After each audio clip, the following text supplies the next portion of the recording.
gusta la historia bélica? ¿Quieres ser parte de nuestra vieja guardia? Pues recuerda que también puedes escucharnos en formato audio podcast siempre que quieras desde la web o la app iVoox. Es gratis y ahí tenemos alojados más de 1000 episodios que se publican por lo menos una semana antes que aquí. Puedes acceder a través del enlace en la descripción del audio. ¿Qué tal, vieja guardia? Hoy reeditaremos uno de los episodios satélite de esta serie sobre las lecciones de las SS y concretamente uno que tuvo muchísimo éxito, el de los musulmanes que lucharon con Alemania en la Segunda Guerra Mundial. Y este tema te quería contar que tiene su intrahistoria. Julio en su momento me comentó que quería grabarlo, pero quiso documentarse a fondo antes, como hacemos siempre con los temas más espinosos. Así que lo hablamos con calma y ya quedó claro algo que vosotros ya sabéis, de nuestra independencia, de nuestro compromiso con la objetividad, sobre la base de todo lo que hacemos. Y es que en la guerra los imperios no tienen escrúpulos, utilizan etnia, religiones o cualquier grupo humano como herramienta contra el enemigo, y luego si lo tienen que desechar, lo desechan. Da igual si fueron los británicos, los franceses, los soviéticos, los estadounidenses o en este caso la Alemania nazi.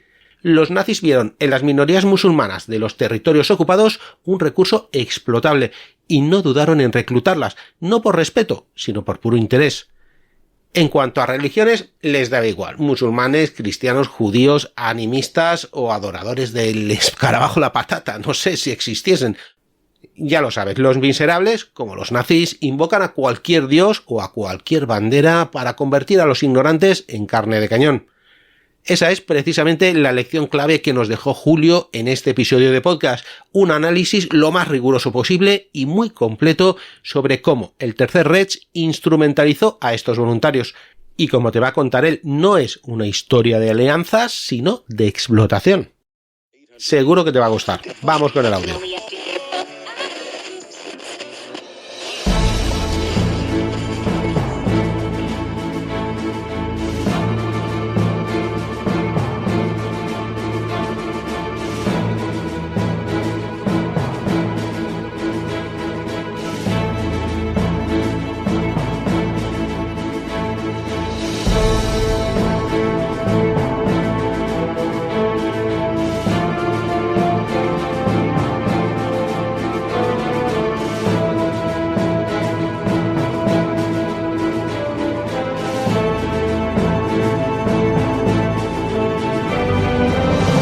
Buenas, bienvenidos de nuevo a un programa de la factoría Casus Belli y hoy voy a traeros una historia que está relacionada con el tema que venimos tratando en los últimos programas en los que nos hemos juntado los compañeros de Casus Belli, el famoso 4G como nos llamáis, y fue el tema, o es el tema en este caso, de las SS.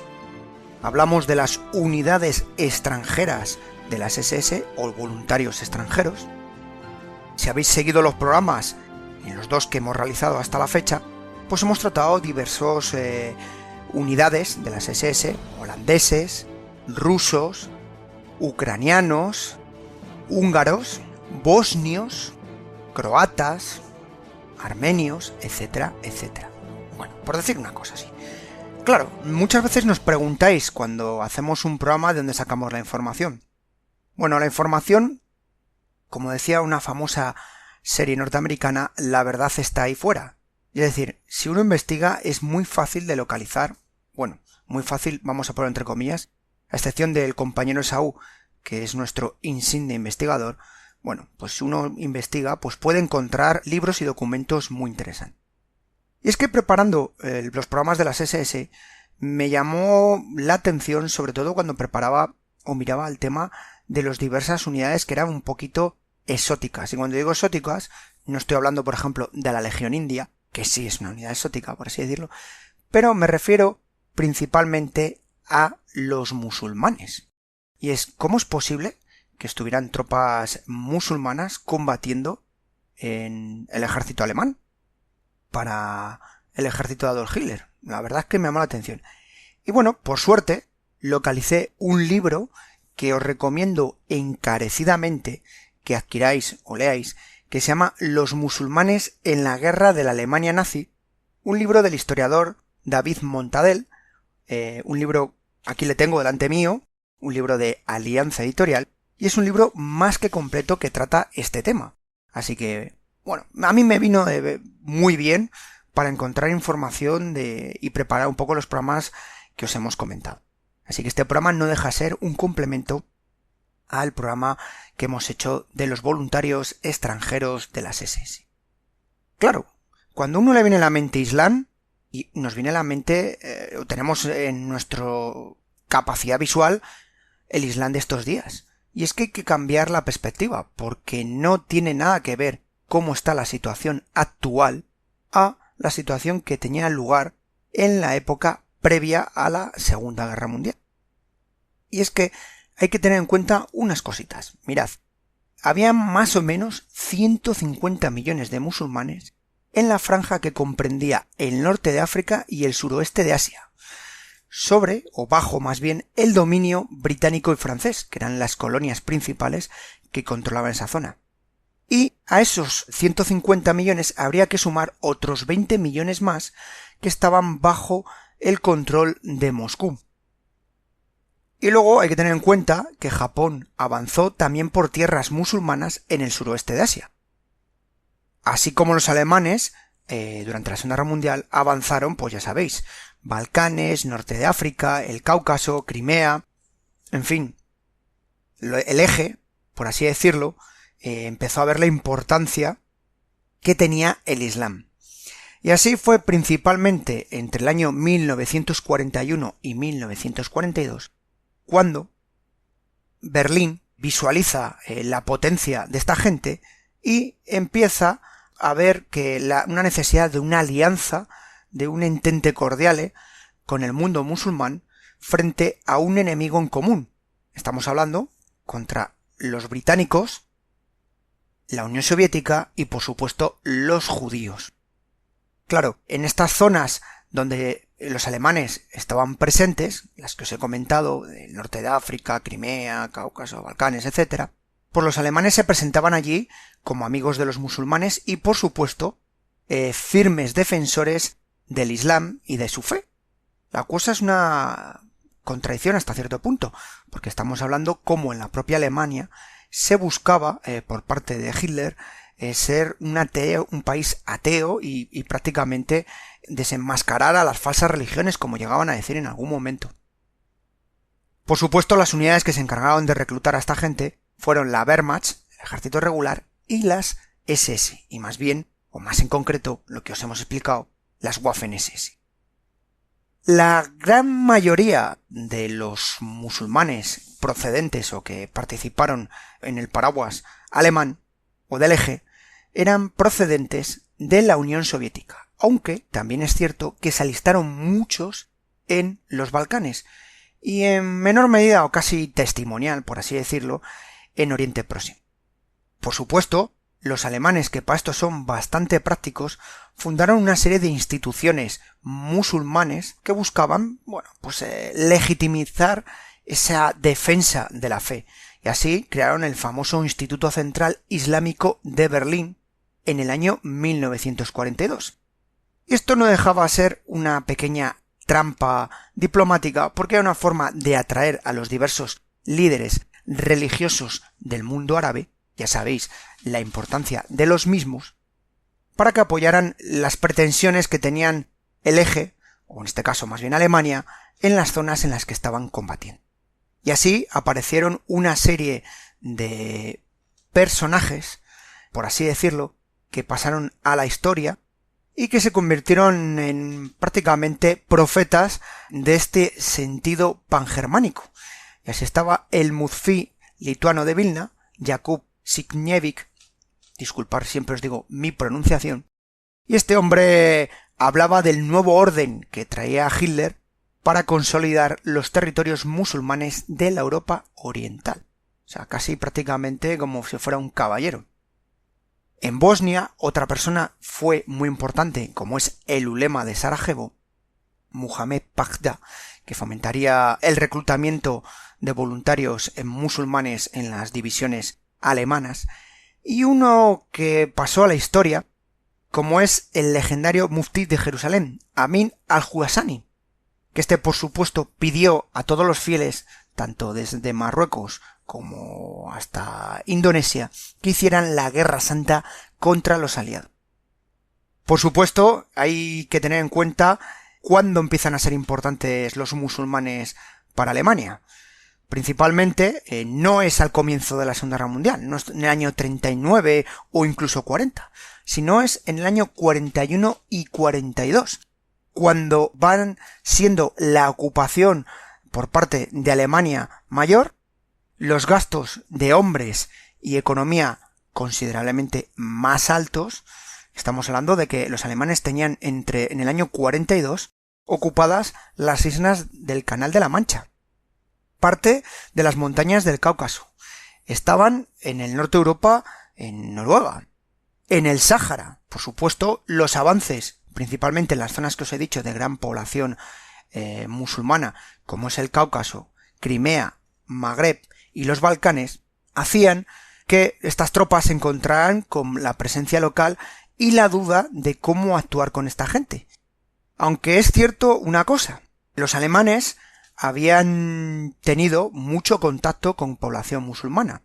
Esto luego os comento un detallito. Y es que en los territorios que ellos ocuparon, durante la Guerra Mundial, en sus colonias, había mucha población musulmana. Y entonces los alemanes no fueron tontos, no, en este caso fueron más que inteligentes. Y lo que eran era forzar más el control de estas áreas musulmanas, pero desde una perspectiva del tú a tú. Es decir, un contacto directo. No buscaban una presencia, digamos, pseudocolonial, sino que estaban como libertadores en esa franja asiática o franja europea conquistada. Y además es que el ganarse a los musulmanes era más que importante, porque esta zona se convertiría lamentablemente, o por desgracia, en una zona de combates muy sangrientos y donde sería prácticamente una zona de batallas decisivas durante la guerra. La idea de movilizar tropas musulmanas no es una idea que surja de la nada y que sea algo repentino, más bien lo contrario. Hay una idea a largo plazo, porque la perspectiva de Alemania, de esa guerra sobre todo contra la Unión Soviética, y de tomar esas posiciones y de avance, pues implicaba el disponer de tropas de refresco. Y una cosa serán los alemanes, y son pragmáticos, ¿no? Es una de las ventajas y desventajas. Por lo cual, eso hizo la previsión de que necesidad de tropas. Los alemanes tenían perspectiva al principio, lo hemos contado muchas veces en muchos programas, sobre todo en el año 41, que la victoria era inminente. Ahí creían que la guerra iba a acabar. Su perspectiva era, pues eso, lo que os estoy contando, unas batallas que supusieran acabar con el bloque comunista, en este caso con la Unión Soviética, y acabar rápidamente, tras esa derrota con Moscú y con la entrada en guerra de los Estados Unidos, antes de llegar los mismos, en un pequeño acuerdo y el control de esas zonas bajo dominio alemán. Por supuesto, pasa el tiempo, pasa este año 41, y lo que parecía una victoria inminente y lo que os he dicho de ese control de los territorios del este, pues no se produce de un modo general, y con la presencia ya de los Estados Unidos a finales del año 41, con toda su maquinaria de combate, hace que la situación cambie considerablemente. Y es que empieza a haber problemas a finales del 1942, ya sabéis que empiezan a cambiar las tornas. Empiezan las batallas de Stalingrado y el Alamein, que eso ya es casi la parte ofensiva final de los alemanes. Ya toca volver hacia atrás. Y a esto hay que sumarle lo que ahora popularmente se conoce como insurgencia, y que en aquella época eran las guerrillas puras y duras, que en los territorios que estaban bajo control alemán, pues se habían intensificado como consecuencia de esas derrotas que estaban sufriendo las tropas alemanas, y se volvían cada vez más atrevidas. Así que Berlín, como os he dicho que era bastante pragmático, práctico y por supuesto previsor, decidió cambiar las perspectivas y por supuesto mirar la posibilidad de reclutar tropas, Porque hay una cosa que siempre decimos: los hombres no nacen de los árboles, o las mujeres. Es decir, la escasez de tropas empezaba a ser ya algo manifiesto, tanto en la Wehrmacht como en las SS. En esas SS que al principio, ya lo comentamos, reclutaban tropas en países más pangermánicos, pero con el avance del tiempo, pues ya habéis visto como en el programa de hoy reclutaron lo que pillaban. Así que la idea fue, pues vamos a plantear cómo convencer a estas tropas, a esta gente, a estos musulmanes, para ponerlos de nuestro lado. Entonces empezaron a hacer contactos y contactos económicos. ¿Qué significa esto? Los contactos económicos. Que al final, ya sabéis, queridos oyentes, qué es lo que realmente gobierna el mundo.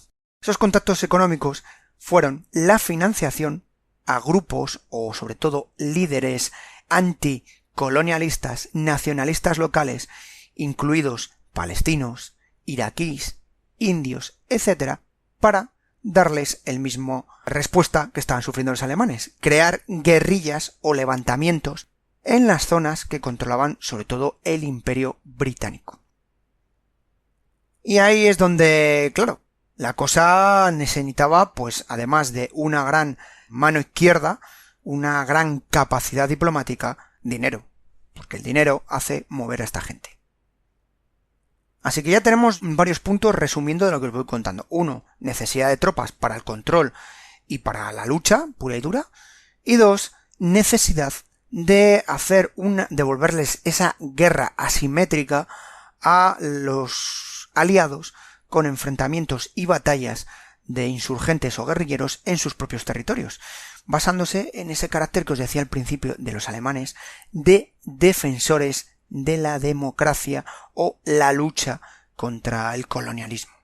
Claro, además se querían buscar una serie de levantamientos en parte de la Unión Soviética, en las zonas que ellos no controlaban, pero que había presencia musulmana. O sea que la idea abarcaba muchos puntos. Es un punto considerable. Hay cositas que me llaman mucho la atención y que, mira, esto sí que lo explicaba muy bien el libro, insisto, donde te habla del por qué el Islam, los musulmanes acaban luchando, tanto de tema diplomático, militar y bueno. Y es que en los alemanes el concepto de Islam o musulmán, para que veáis cómo lo valoraban, se convirtió en una categoría burocrática. O sea, por más que en teoría los alemanes reconocían la complejidad del Islam e incluso su concepto del Islam era un poquito básico o simplón, a la hora de regular y gestionar a esta gente, lo gestionaban como hacían siempre, con papel, es decir, simplemente eran anotaciones. Esto es una cosa muy curiosa, ¿eh?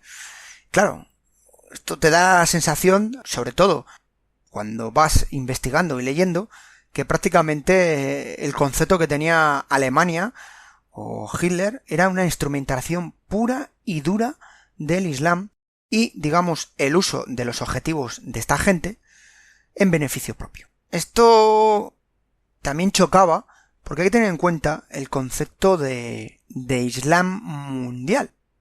Y los alemanes, que eran muy respetuosos con la religión de ellos, a la hora de enfrentarse al Islam, ellos eran, insisto, tenían un poco más cortos de miras en el sentido que estaban más vinculados a los territorios, más vinculados a Balcanes, más vinculados al Cáucaso, más vinculados a la zona turca, más vinculados, etc. Y no tenían ese concepto tan global que, por ejemplo, hoy encontramos cuando salen los famosos defensores del Islam. Por supuesto, os he insistido de que investigar sobre esta gente te lleva a cosas muy curiosas, hasta el punto de que no solo la Wehrmacht y las SS crean divisiones, secciones, etc., sino que es que el propio Ministerio de Asuntos Exteriores alemán, el Ministerio de Propaganda y, por supuesto, el Ministerio para los Territorios Ocupados del Este se dedicaron exclusivamente o hicieron secciones para gestionar el tema del Islam. cómo establecer o valorar las políticas en las zonas de guerra, en las zonas de contacto e incluso pautas para el reclutamiento y movilización de soldados musulmanes. Para que veáis que estos 3 ministerios actuaron en conjunto para recoger esto, para que veáis el punto de vista de importancia que tenía para esta gente, como estamos hablando de un punto transversal. Y es que, insisto, las zonas que controlaban eran muy diversas, muy diversas. Si os decía antes que ellos tenían un concepto muy, a veces, regional, claro, no podías hablar con un ulema de la zona del Magreb que con otro de la zona de los Balcanes o con otro incluso, como os he comentado, del este de Europa. Esto cambiaba mucho. Ya sabéis que, como en todas las religiones, el Islam incluye diversas ramas, chiitas, sunitas, sufís, etcétera, etcétera. Claro, esto también al principio para los alemanes les supuso una serie de problemas hasta que empezaron a gestionar esta gente, porque ellos partían religión maometana. Ni directamente ellos hablan Islam o religión maometana, y así lo he encontrado en diversos artículos y publicaciones. Una cosa muy curiosa. Lo englobaban, pero luego decían, bueno, luego cada zona tiene sus circunstancias especiales. Y es que hay una cosa muy llamativa, y es que diremos, bueno, estos alemanes, estoy hablando principalmente de las tropas musulmanas de Alemania, etcétera, etcétera. Pero ¿y si os cuento que no fueron los únicos? Sí, diréis, bueno, los ingleses, por supuesto, gestionaban, tenían tropas, los franceses con sus tropas coloniales, etcétera, etcétera. Bueno, no, yo me refiero al eje. Claro, los 2 socios de Alemania eran Japón e Italia. Y aquí nos encontramos como los italianos, que ya en 1937, Benito Mussolini, dictador italiano, estableció, cuando llegó a Trípoli, que él presentarse allí con una copia de una espada del Islam enjollada. Y así viene reflejado. O sea, la típica cimitarra. Por cierto, ahí está la curiosidad, fabricada en Italia. Ahora nos reiríamos, ¿no?, con que lleva un machete made in China. Bueno, pues aquí Benito Mussolini se presenta en Trípoli como defensor y protector del mundo musulmán con esta espada tan llamativa, y por supuesto allí diciendo que él va a respetar las leyes del profeta. Vamos, que se había presentado como prácticamente un defensor de los intereses y que luchaba, digamos, contra los intereses de las colonias, en este caso de modo claro, franceses y ingleses. Una verdadera contradicción, pero el hombre fue inteligente al presentarse así, bueno, pues como un defensor, e incluso trasladaba su defensa del Islam al resto de territorios del Magreb. Y luego diremos, vale, bien, tiene su lógica los italianos, pero ¿y los japoneses? ¿Qué tiene que ver los japoneses en el Islam? La verdad es que esto llama la atención. Bueno, pues los japoneses tampoco eran nada tontos y crean o fundan o admiten más bien una mezquita en Tokio, que por cierto, del año 1938, y habían tenido contactos desde el año 1930, 31, la década de los 30 principalmente, con diversos movimientos islámicos de Asia. Y por supuesto, el punto culmen es la invasión de las conocidas Indias holandesas en la primavera del año 1942, donde esta gente, los japoneses, inteligentemente, usaron un caballo de Troya a través de emisarios musulmanes que se acercaron a las diversas comunidades islámicas y sobre todo a los centros religiosos para solicitar la colaboración de las tropas con sus tropas japonesas, es decir, la colaboración de estos guerrilleros si se querían levantar o simplemente colaboración de los civiles que no pusieran, digamos, problemas a los japoneses que prácticamente allí iban a ayudarles, a defenderles, en fin.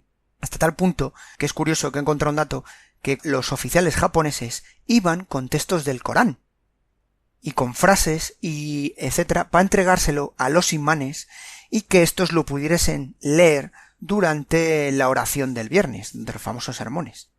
Por supuesto, la parte divertida o irónica de estos sermones es que se basaban en que los mismos dieran Mahoma y el profeta dieran la cobertura al emperador como otra reencarnación casi divina en la tierra y que estaba allí para ayudar a todos. Así que sí, estuvieron los japoneses principalmente en la zona de Indonesia creando una serie de entidades u organismos, digamos por así decirlo, panislámicos o consejo. Es más, hay uno que, si no recuerdo mal, era Consejo de Musulmanes Indonesios. Y bueno, pues la idea era fomentar o adoctrinar a estos como defensores del Japón, en el sentido de que Tokio era, pues, al igual que los alemanes, los que iban a liberarles de los colonios y de los malos. Así que sí, curioso, los alemanes no fueron los únicos, fueron también los italianos y los japoneses los que fomentaron esa lucha o yihad contra los infieles que eran contrarios a ellos, es decir, contra los aliados. Una historia, la verdad, muy curiosa.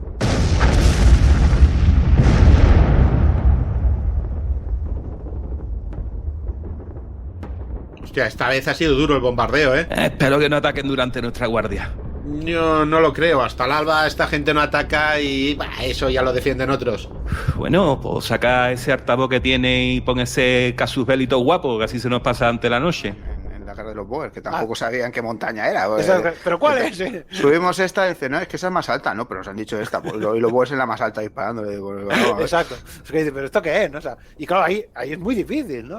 Identificar cualquier cosa. Y aparte, que los mapas difieren. Los que tienen una división difiere de lo que está otra división. Bueno, pues ya está. Es que ya... Pero yo este no lo oigo yo, ¿eh? Ah, sí, hombre, es Casus Belli Fans, sale todos los viernes. Yo no tengo de eso, tío.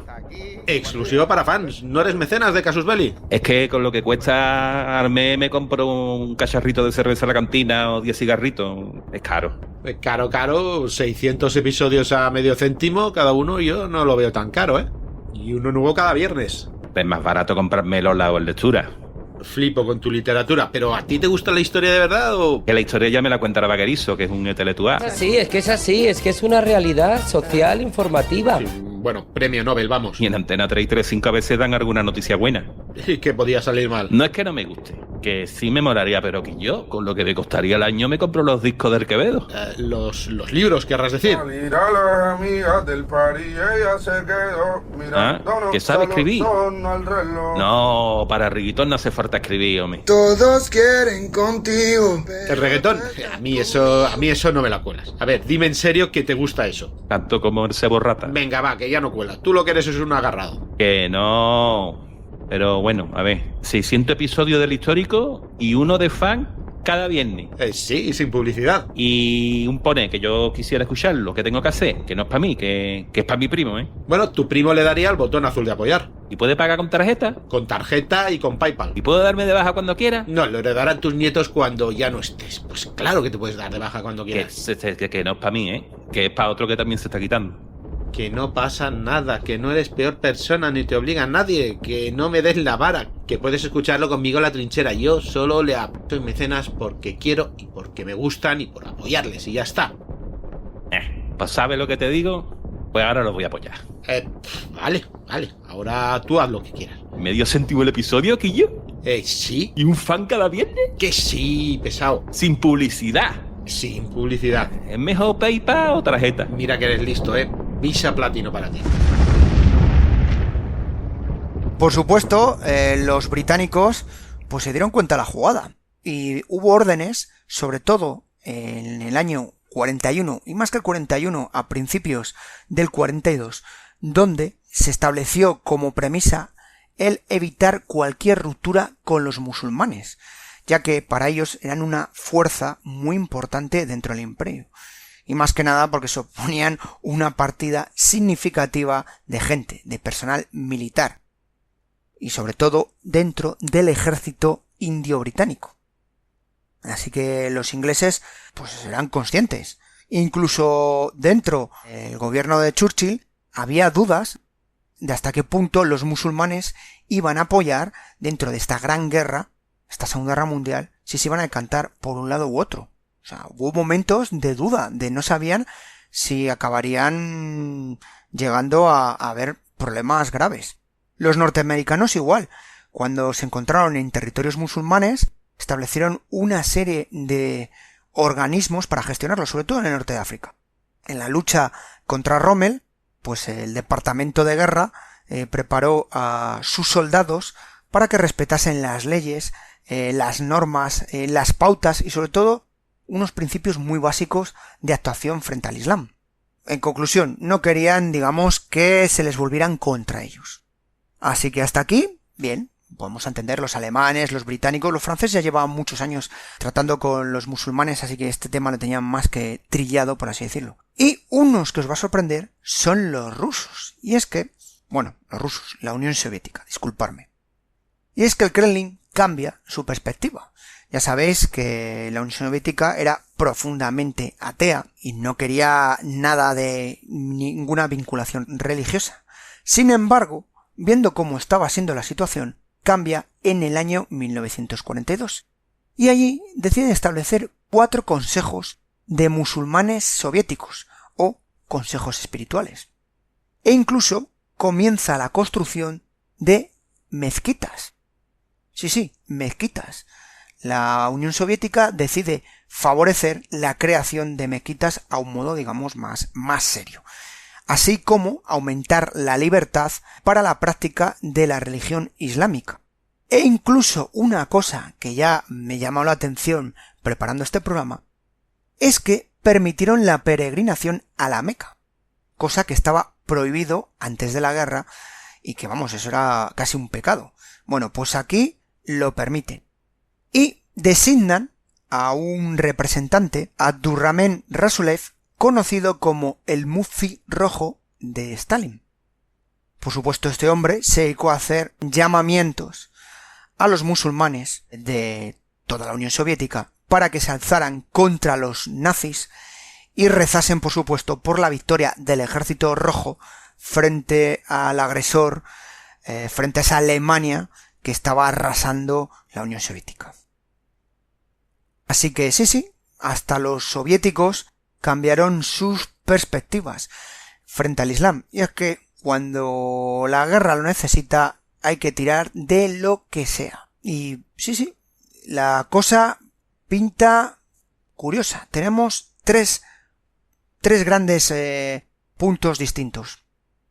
El ambiente, digamos, europeo, Alemania, Francia, Inglaterra en su forma de tratar a los musulmanes. El ambiente o punto más bien de la Unión Soviética y la zona asiática encabezada por Japón y por la forma de gestionar a esta gente. Y esto es importante, diréis, bueno, nos está contando una historia para no dormir, cierto, siempre, pero bromas aparte, es importante para entender luego, posteriormente e incluso en estos días, en el siglo XXI, la relación de estas potencias con el Islam. Como luego posteriormente vemos como británicos, americanos sobre todo, en el siglo XX usaron el Islam en su lucha contra los soviéticos principalmente, en Afganistán, y como luego posteriormente esto ha ido cambiando hasta la situación, sobre todo como comienzo de este siglo, y las guerras o enfrentamientos con organizaciones terroristas de carácter islámico que tenemos por desgracia no solo en Asia, sino en África y bueno, en Europa también nos han llegado a esta situación. Así que es importante, insisto, ver cómo muchos musulmanes que participaron en el gran conflicto que supuso la Segunda Guerra Mundial se vieron prácticamente abandonados o se dieron cuenta que al final eran moneda de cambio en esta gran partida que era la Segunda Guerra Mundial entre el Eje y los aliados. Y es que, aunque muchos países se vieron como valedores de factores como podía ser el cristianismo, y ahí os puedo contar Francia o incluso los británicos, nunca antes se tenían que enfrentar a situaciones donde la necesidad del uso del Islam se convirtiera también en una necesidad no solo religiosa o filosófica, sino como estamos viendo, política y social. Y es aquí donde entra la parte principal del programa de hoy. Hablar de cómo principalmente los alemanes y la Alemania nazi se supo aprovechar de todas estas situaciones que os he contado por encima. Cómo se aprovechó de la situación de la gente en los territorios, digamos, bajo dominio, principalmente soviético, pero bueno, en otros puntos también de Europa o de Asia o incluso de África, para reclutar gente. Y es que esto no viene ya de la Segunda Guerra Mundial, si es que podemos retomarnos a la Primera Guerra Mundial. Y hay un personaje en la Primera Guerra Mundial que habría que apuntar y contar anécdotas de él porque también da mucho juego. Mirad, el 25 de julio de 1940, justo después de la caída de Francia, y ya sabéis que es cuando sucede la batalla por Inglaterra, batalla de Inglaterra, un famoso diplomático alemán, Max von Oppenheim, que era un diplomático, ya os digo, retirado, envió al Ministerio de Asuntos Exteriores un memorándum de 7 páginas donde reflejaba la necesidad de fomentar la rebelión en los territorios islámicos de Gran Bretaña y Francia, es decir, de los aliados, ya que consideraba este hombre que era el momento más propicio para poder acabar o destronar al Imperio Británico. Por supuesto, él hablaba la necesidad de cooperar con una serie de figuras religiosas muy influyentes de la época, como era, que os he dicho al principio, el mufti de Jerusalén, así como el dirigente panislámico Saqif al-Hasan, que estos hombres serían los encargados, ya os he dicho, de presentar estos levantamientos e insurgencia en los territorios que iban desde Egipto hasta la India. Toda esa franja. Este hombre, en el momento que manda la carta, tenía 80 años. Así que era más que un veterano. Por supuesto, sabía muy bien de lo que hablaba. Era un hombre que, bueno, en su formación, además de formación jurídica, hablaba diversas lenguas porque había estado destinado en Oriente Próximo y había estado mucho por esa zona y sobre todo por África, pasando a trabajar para el Ministerio de Asuntos Exteriores alemán desde 1896. E incluso estuvo destinado, tengo aquí apuntado en una nota, 12 años en el Cairo. Así que digamos que era una persona más que formada para hablar del mundo musulmán o conocer la realidad. Y es que este hombre también había hecho muchos contactos. Os decía al principio que Alemania, en las zonas o colonias que ellos tenían, habían tenido contacto con población musulmana.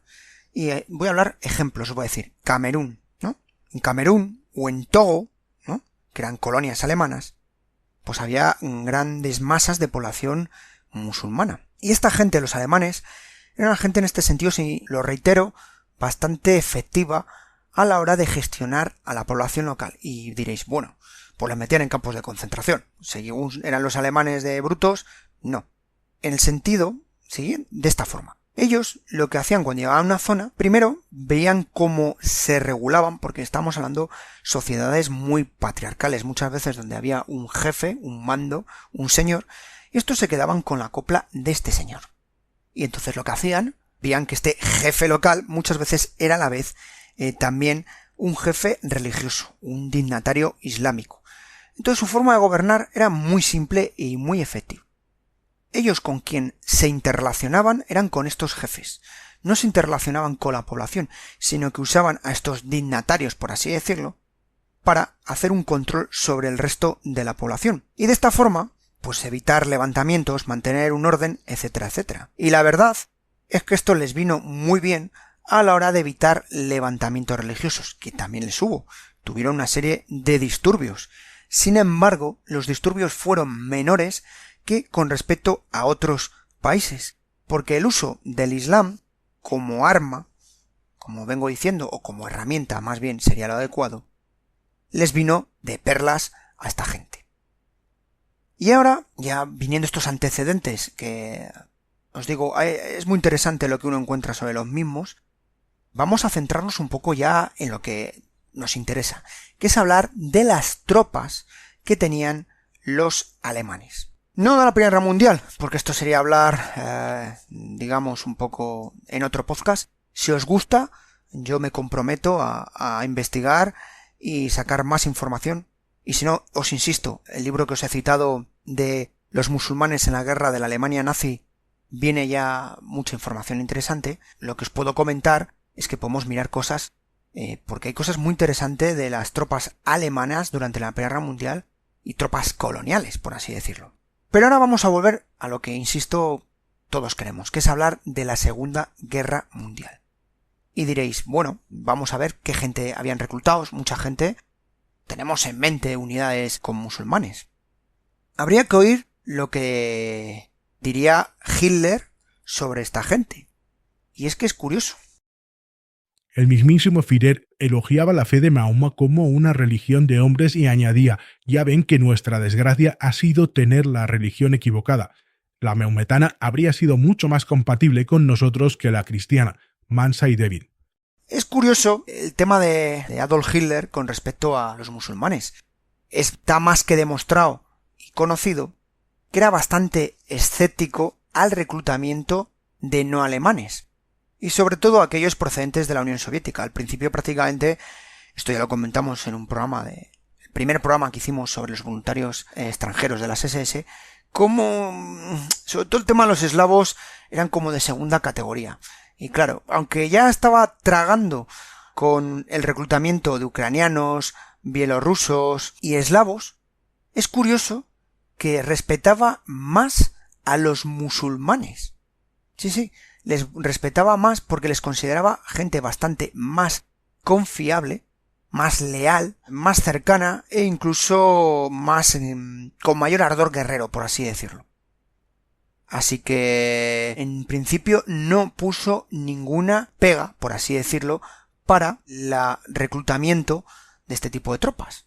La opinión sobre esta gente, bueno, pues la trasladó por supuesto a la Wehrmacht. Y es que ya os vengo diciendo que el reclutamiento de musulmanes se justificaba regularmente con referencia no solo a la escasez de soldados, de tropas. Os he dicho que aquí que no nacen los niños de los árboles, ¿vale? Sino también a ese carácter propagandístico que os he dicho al principio, de esa lucha contra el comunismo que aglutinaba a gente de todas las poblaciones, de todas las razas, de todas las religiones. Y eso, por supuesto, esto venía bien, venía muy bien. Muy bien porque, por supuesto, pues, insisto, estamos hablando de muchas tropas. Mirad, tengo aquí apuntado el número completo estimado de soldados musulmanes en la Wehrmacht. Mirad, se dice que entre 35.000 y 40.000 tártaros del Volga musulmanes. Esta gente formaría la legión del Volga tártaro. De 110.000 a 180.000 turquestanos musulmanes, que formarían la legión turquestana. 110.000 reclutas musulmanes y cristianos procedentes del Cáucaso. Aquí mezclaron un poquito. Que formarían las legiones del norte del Cáucaso, la azerbaiyana, la armenia y la georgiana. Y a mayores 28.000 musulmanes del norte del Cáucaso y de 25.000 a 38.000 musulmanes de Azerbaiyán. Estamos hablando de unas cifras más que considerables. A formar estos batallones musulmanes de las legiones orientales, cuyos puntos principales, resumiendo, serían la lucha en los Balcanes para aplastar a los partisanos de Tito junto a las divisiones SS de musulmanes, así como estas unidades combatieron en los frentes de Francia e Italia. Y, como curiosidad, 6 batallones tomaron parte de la defensa de Berlín en 1945.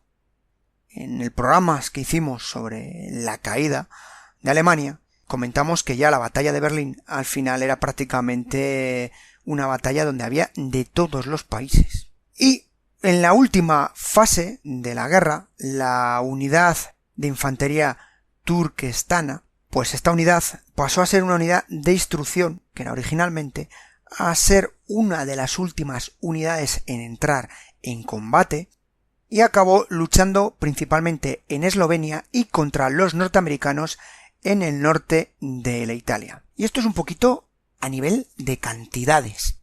Bien, ahora vamos a ir a lo que nos interesa, a las cosas más concretas. Os he comentado estas legiones. Mirad, la Wehrmacht ya había comenzado a reclutar numerosos voluntarios musulmanes antes de que se establecieran oficialmente estas tropas orientales. Dado que la situación de guerra pintaba mal, estaba empeorando, ya os he dicho que los oficiales y sobre todo los comandantes del ejército alemán que estaban en la línea del frente, en el año 41, comienzos del 42, por iniciativa propia, siempre que fuera factible, decidieron buscar colaboradores, esta palabra que se usó mucho durante la Segunda Guerra Mundial, gente cercana, e incluso dentro de los propios campos de prisioneros de guerra buscaron voluntarios auxiliares, conocidos como Hilfswillige o, como les llamaban el sobrenombre, Hiwis.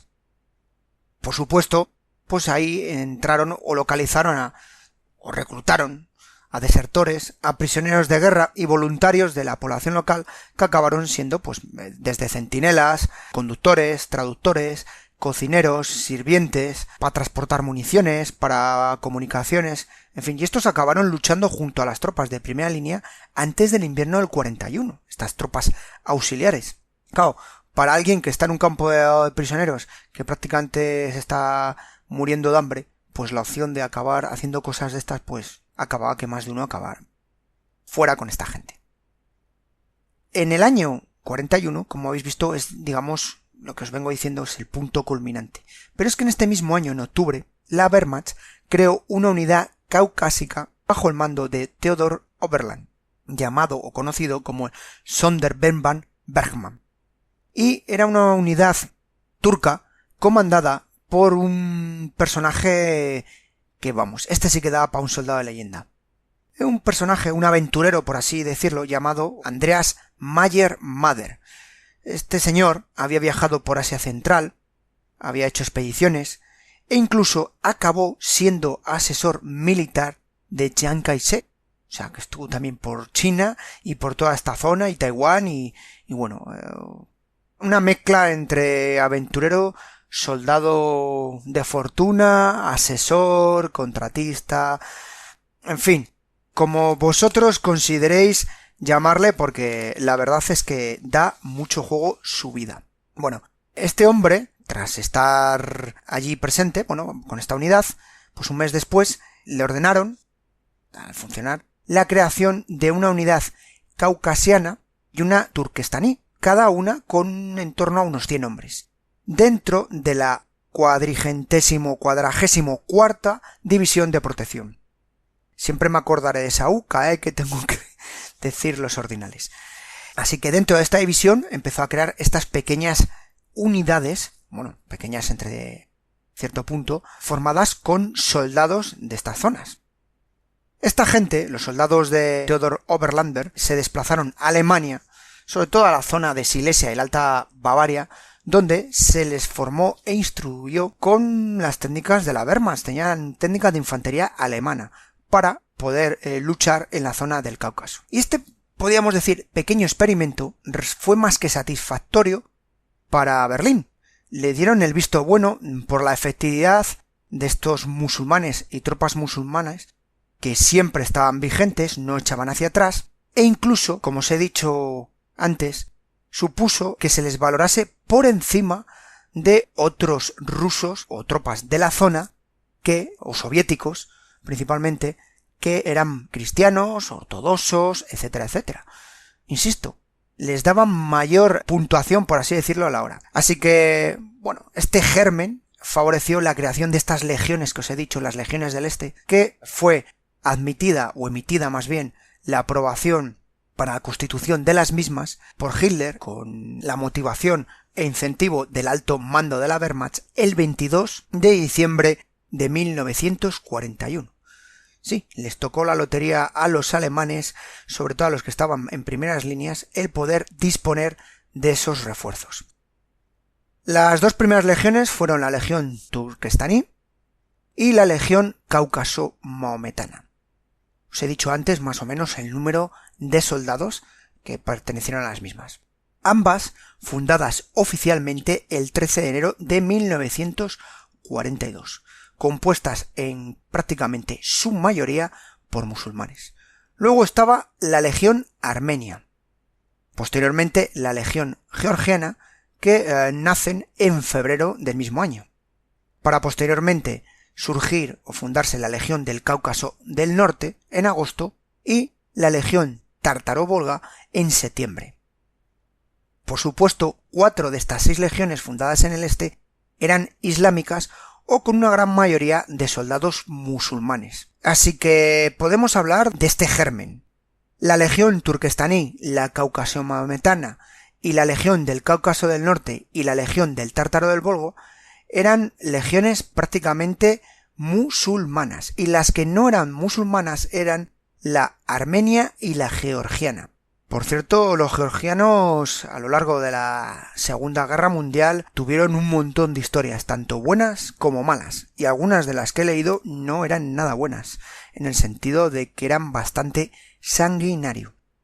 Por supuesto, una cosa que hicieron los alemanes es que los mandos principales y los comandantes eran, por supuesto, propios, mandos alemanes. Y la formación de todas estas unidades era la misma que del ejército alemán. Es curioso, estas legiones establecieron 2 cuarteles generales operativos. Estos cuarteles, además de ser las bases de estas unidades, se encargaban tanto del entrenamiento militar como ideológico de los batallones de combate. Este primer centro fue llamado el Comando de Ostelöngen y tenía su sede en el gobierno general en la zona de entrenamiento de Rendsburg, siendo posteriormente cambiado en verano del 42 a Random. Sin embargo, esta zona o este comando del Ostelön solo era responsable de los reclutas del área de la zona norte y medio del ámbito del este. Sin embargo, los voluntarios de la zona sur fueron entrenados por separado en Ucrania y más tarde en Silesia.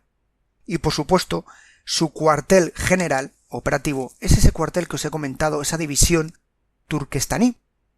Esta división que acabó luchando en Eslovenia. El cuartel operativo disponía más o menos, o donde se les designa, se establece que llegó a crear no menos de 79 batallones de infantería que fueron enviados al frente. Os he dicho cantidades de tropas, que eran considerables. El uso de esta gente, o formación, insisto, como infantes, hizo que se les formara en armas antitanque, en lanzagranadas, ametralladoras, fusiles para tiradores, y lucharon prácticamente en diversas zonas de la guerra oriental. Se emplearon 3 batallones musulmanes en Stalingrado y muchos acabaron luchando en las zonas más montañosas del Cáucaso. Por supuesto, os he dicho anteriormente que muchos acaban luchando en la zona de los Balcanes, frente a las tropas de Tito, y otros tantos acaban en Francia y en Italia, además de los que os comentaba que acaban en Berlín. Algunos llegaron a acabar luchando contra tropas estadounidenses en Italia, que fue la primera vez que tuvieron contacto los aliados, en este caso los norteamericanos, con estas voluntarias. Y como la cosa, según avanzaba, iba peor, pues los prisioneros de guerra musulmanes que no eran físicamente aptos para poder ser reclutados para las líneas del frente, acabaron siendo o formando batallones de trabajo y batallones de reserva, pero de reserva en sentido de logística pura y dura. También, además de estas legiones del este y de estos voluntarios que os he comentado al principio, hubo otras tropas auxiliares que ayudaron a la Wehrmacht. El más grande de estas tropas auxiliares fue creado en la península de Crimea, donde fueron apoyo en el año 42 para el ejército de Manstein, que se vio obligado a reclutar directamente a los musulmanes por la falta de tropas frescas con el que continuar la invasión. También hay una cosita que os quiero contar, y es que se presentaron en Crimea muchos tártaros como voluntarios para estar con las tropas alemanas. Esto ya lo comentamos en el podcast este que os digo de los voluntarios de las SS, donde hablamos un poco de tártaros y cosacos. Y dispusieron, ya os digo, de gente que fueron bastante fieles y bastante efectivos. Por supuesto, tocó pedir permiso a Hitler para que diera el visto bueno a esta gente. Y bueno, es curioso que en algún documento que hablan el alto mando alemán, ellos vienen a decir que su valor en la contrainsurgencia no puede estimarse lo suficiente, en el sentido de la efectividad que eran. También hay que valorar lo efectivo, entre comillas, porque muchas veces efectivo está vinculado a ser auténticos carniceros. Y es que esta gente, las operaciones antipartisanas, pues eran bastante, por así decirlo, crueles. Y no está establecido o reconocido la cantidad de civiles o de pueblos que llegaron a incendiar, por desgracia. Hasta el punto de que estos tártaros, que sí, que habían reconocido su validez como lucha antipartisana, fueron trasladados a Rumanía cuando Crimea cayó en el 44. Por supuesto, además de esta gente que os vengo contando, de estos musulmanes de la zona este, habría que hablar de otros musulmanes. Y es que se intentó en la zona de Oriente Medio y del norte de África crear una serie de unidades, como la que os he comentado antes, estos Sonderkommandos, Sonderstaff, y así se crea en el julio del 41 el llamado Sonderstafffeldmy, vinculado por supuesto al don Helmut Felmy, otro personaje curioso, que era un veterano de la Primera Guerra Mundial, y este hombre se dedicó a reclutar y entrenar voluntarios árabes para colaborar, por supuesto, en la Wehrmacht, en esta unidad de formación árabe-alemana. Estaba compuesta, pues, con tropas alemanas, normalmente, digamos, mandos, y personal de países orientales que son mahometanos en todas partes. Esa es la expresión o la línea que les transmitió al mando. Y su idea era, por supuesto, operar en la zona norte de África hasta la zona del Cáucaso. La idea o el sueño de este hombre era ser el embrión de una futura legión árabe. Igual que estaban las legiones que os he comentado en el este Europa, pues crear esta conocida legión, que al principio se la conoció por los reclutas como Cuerpo de la Libertad Árabe. Y el problema es que no era atrayente. Esta unidad, el Sonderstafffeldmy, pues por desgracia, pues no llamaba la atención. No tenía una capacidad de reclutamiento tan alta como, por suerte, más bien, tenía la zona este. Y así, a finales de mayo de 1942, solo había 130 reclutados y 50 que estaban a punto de alistarse. Así que podemos hablar de no llegaba a 200 personas. Así que no pintaba bien. Por supuesto, en lo que no te cuentan los alemanes, luego uno investigando encuentra, es que muchos de estos voluntarios estaban reclutados en campos de prisioneros. Otros decidieron que no. Algunos incluso eran estudiantes que habían estado en Alemania, gente que había hecho sus estudios en Alemania. Y bueno, decidieron establecer su base en el Cabo Unión, en el extremo sur, digamos, de la península de Ática. Por supuesto, el problema que encontró Felmy es que los soldados, o sus reclutas más bien, estaban todo el tiempo en enfrentamientos entre ellos. Y era muy difícil mantener la disciplina, porque a pesar de que fueran musulmanes, como eran de diversas zonas, pues tenían, que estaban a palos hablando más o menos. Y esto, claro, no era bueno en ningún momento. Se les mandó a esta unidad a Ucrania. Se les trasladó al Donetsk.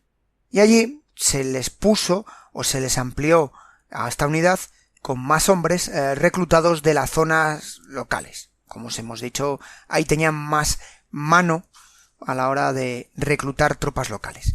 Acabando formando un cuerpo pues de unos 800 hombres y creándose 4 compañías. Por supuesto, esta gente acabó luchando en la zona del Cáucaso con grandes pérdidas y acabó siendo prácticamente un desastre. Esto provocó que se trasladaran esta gente al norte de África a través de Italia, donde deberían estar de apoyo a las tropas de Rommel. Cuando llegan a Túnez, pues se les unen una serie de voluntarios árabes que habían sido reclutados en la zona del Magreb.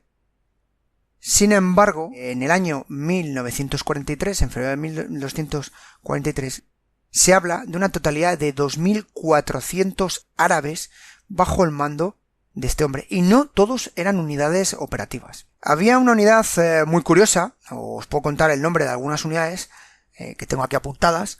Una era la unidad llamada la Falange Africana, otra era la unidad de combate Túnez o Batallón de Combate Túnez, el Batallón de Combate Argenia y el Batallón de Combate Marruecos. De estos tres, que suenan muy bonitos, realmente la única que era operativa y que era algo, vamos a ser sinceros, decente, era la Argelia. Al final, viendo el desastre de esta gente, decidieron crear con ellos una unidad de reserva y no emplearlos en combate. Los informes que hay al respecto, y que se dicen en diversos libros, es que esta gente no tenía fama de ser muy fiables, a diferencia de los árabes que estaban, o musulmanes, disculparme, que estaban en la zona este. Hubo muchas deserciones y muchas faltas de respeto, motines, en fin, se apuñalaban los argelinos con los marroquíes, los tunecinos no querían juntarse, dentro de los tunecinos había unos que eran de una zona que no... Bueno, un desastre, ya os digo, y fue un completo fracaso, muy bonito de cara externamente a la prensa, por así decirlo, a esa mitología, pero la realidad fue un desastre. Y luego están las unidades de las SS, y diréis, ostras, SS, ¿y qué pensaría Himmler de reclutar a musulmanes y de esta gente? Tuvimos dos oportunidades de evitar las guerras religiosas entre católicos y protestantes, pero las dejamos escapar. La primera surgió cuando los árabes invadieron desde el oeste, desde Andalucía, y la segunda cuando los otomanos invadieron desde el este. Lamentablemente, los alemanes jugamos un papel importante en la derrota de estas dos invasiones y privamos a Europa de la floreciente luz espiritual de la civilización del Islam. El reconocimiento común del enemigo y la lucha conjunta contra él son los que forman la base sólida entre Alemania y los musulmanes amantes de la libertad en todo el mundo. Bueno, pues hablar de las SS, pues es hablar de las unidades más elitistas. Y dentro de las SS estamos hablando de las Waffen-SS, que ya os hemos explicado más de una vez las diferencias. Y es que el 2 de marzo de 1943 se le presentó al jefe de las SS, a Hitler, un escrito solicitando la creación de una división musulmana en Bosnia. Y esto, bueno, se fue el elemento clave para la creación de la 13ª División de Montaña de las Waffen-SS, conocida como Hansdar. Esta división, cuya fecha oficial de nacimiento sería sería más bien a mediados del 43, pues acabaría siendo una división con un historial muy curioso en los Balcanes. Pero, insisto, esto os lo dejo para el programa que realizamos al respecto de la misma, porque si no sería volveros a contar la misma historia e incluso podía ser aburrido. Yo os voy a contar ahora las cosas que más me llamaron la atención de esta gente y que es llamativo. Una cosa que hicieron los alemanes, esto es genérico, tanto para las tropas de las SS como para las tropas musulmanas, fue el respetar su fe. Y esto es divertido, cuando digo lo divertido lo digo con mucha ironía, porque, por ejemplo, cuando en la época del Ramadán llegaron a quitar unidades del frente de estas legiones o de las SS para que pudiesen realizar el Ramadán, o incluso en periodo o fiestas religiosas importantes de las unidades musulmanas, llegaron a quitarles de la línea del combate, o sea, sacarles. No, mañana es tal fecha, ustedes para atrás. Sí, como os lo digo. También favorecieron la creación de mulás, por así decirlo, lo que sería un capellán castrense, pues estos crearon los mulás castrenses y crearon un organismo para regular y formarles también con la idiosincrasia de cada uno, porque os he insistido que es diferente los de la zona del Cáucaso, los de la zona de los Balcanes, de los de la zona del norte de África. También velaron encarecidamente por la comida. Cuando digo velaron, es porque esta comida no tuviese cerdo, ya lo conocéis. Hasta el punto de que incluso Hitler que comentó de castigar fuertemente a aquellos soldados alemanes, primero, tanto soldados como mandos, que se rieran de estas tropas. Esto es una cosa que me llamó la atención leyendo este libro, cómo se llegaron incluso a castigar y cómo se formó a los cocineros, se les dio formación a los cocineros alemanes para preparar comidas a estas tropas. Y hay una anécdota que también me hizo gracia, que contaba en los Balcanes, que comentó un oficial alemán, que muchos musulmanes tenían más miedo a cuando les entregaban el rancho o les daban las latas de comida, que hubiese restos de cerdo que a una granada. O sea, para que veáis cómo eran esta gente. Los mulás, esta gente que, insisto, estos guías espirituales castrenses, por supuesto, además de dar un apoyo, digamos, no solo religioso, filosófico y moral, también se encargaban de velar porque no hubiera ningún problema de motines, hasta el punto que las deserciones en estas unidades eran muy, muy bajas. Esto no quitó que, ya sabéis, a finales de la guerra, cuando aquello pintaba mal, pues hubo más de uno de sálvase quien pueda. Eso no cambia. E incluso hubo un mulá que se escapó en Italia para acabar montando un bar en el norte de Italia. Fíjate lo que son las contradicciones. Un bar, por supuesto, donde vendían alcohol. Otra cosa que les permitieron fue el uso del fez, ese sombrero tan característico, sobre todo en la zona de los Balcanes, y cuando se ve la imagen de los soldados de las SS con ese fez, y es que el fez permite que cuando uno va a rezar pueda tocar con el frente el suelo. Así que disponían de dos fez, por ejemplo, las SS, uno rojo, digamos que sería el de bonito, y el gris, que era para el combate. También se les permitía rezar, hacer sus rezos, y no se les podía interrumpir. Había otra orden expresa del alto mando de no sacar fotos ni ningún comentario al respecto si esta gente estaba en su momento de oración. Son muchas las anécdotas que he encontrado sobre esta gente en funcionamiento. Muchas. Tanto de comida, como los estoy contando, de uniformes, como el tema religioso. Al finalizar la guerra, pues cuando la cosa pintaba mal, y ya habéis visto en los diversos frentes que estuvieron, pues acabaron siendo principalmente capturados por los aliados. Y tras la conferencia de Yalta, los británicos acabaron devolviendo a toda esta gente. La situación fue realmente trágica. Lo hemos comentado muchas veces de todos estos voluntarios, sobre todo del este. Cuando acababan en manos de la Unión Soviética, pues la mayoría acababa en gulags o en paredones o directamente ahorcados, etcétera, etcétera. Esto provocó que cuando les llevaban en los barcos o en los trenes, esta gente se tiraba de los mismos en movimiento antes de caer en las manos de los soviéticos. Así que para muchos fue un triste final. Hubo otros que acabaron desertándose y acabaron refugiándose en diversas zonas de Europa, e incluso algunos en Alemania. En Alemania, sobre todo occidental. Y luego la historia es muy curiosa, como tras la Segunda Guerra Mundial y la necesidad de mano de obra barata y de reconstruir esa Alemania, pues acabaron muchos musulmanes en este país.